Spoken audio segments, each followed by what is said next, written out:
ओम भगवते वासुदेवाय नमः। ओम भगवते वासुदेवाय नमः। एकादशी व्रत कथा, आप व्रत रखते हैं एकादशी का तो आपको ये कथा अवश्य पढ़नी चाहिए और सुननी चाहिए। अगर आप इस कथा को पढ़ते और सुनते हैं तो आप काफ़ी आपके कष्टों का निवारण होता है। एक वैदिक नाम का राजा था जिसमें ब्राह्मण, क्षत्रिय, वैश्य और शूद्र चारों वर्ण आदि सहित रहते थे। उस नगर में सदैव भेद ध्वनि गूंजा करती थी तथा पापी, दुराचारी तथा नास्तिक उस नगर में कोई नहीं था। उस नगर में चैत्ररथ नाम का चंद्रवंशी राजा राज्य करता था। वह अत्यंत विद्वान था, धर्मी था। उस नगर में कोई भी व्यक्ति दरिद्र व कंजूस नहीं था।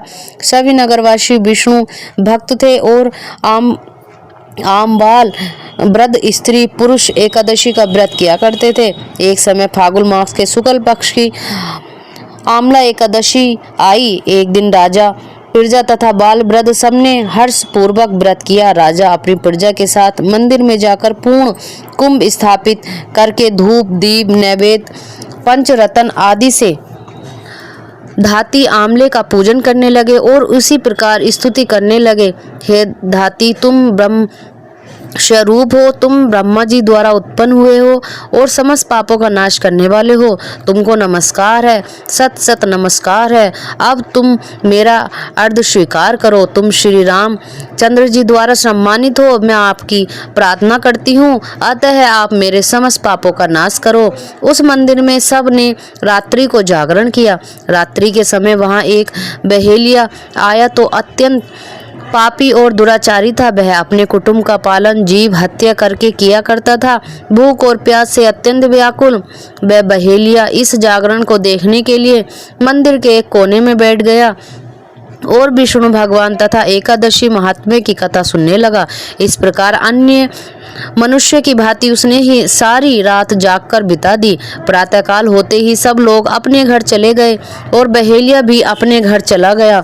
घर जाकर उसने भोजन किया। कुछ समय व्यतीत के पश्चात उस बहेलिये की मृत्यु हो गई।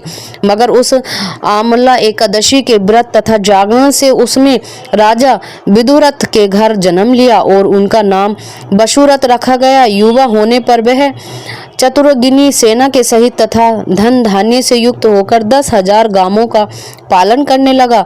वह तेज से में सूर्य के समान, कांति में चंद्रमा के समान, वीरता में भगवान विष्णु के समान और क्षमा में पृथ्वी के समान था। वह अत्यंत धार्मिक, सत्यवादी, कर्मवीर और विष्णु भक्त था। वह प्रजा का सम्मान भाव से पालन करता था। दान देना उसका नित्य कर्तव्य था। एक दिन राजा शिकार खेलने के लिए गया। देव योग से वह मार्ग भूल गया और दिशा ज्ञान न रहने के कारण उसी वन में एक वृक्ष के नीचे सो गया। थोड़ी देर बाद पहाड़ी मलेक्ष वहां पर आ गए और राजा को अकेला देखकर मारो मारो शब्द कहते हुए राजा की ओर दौड़े।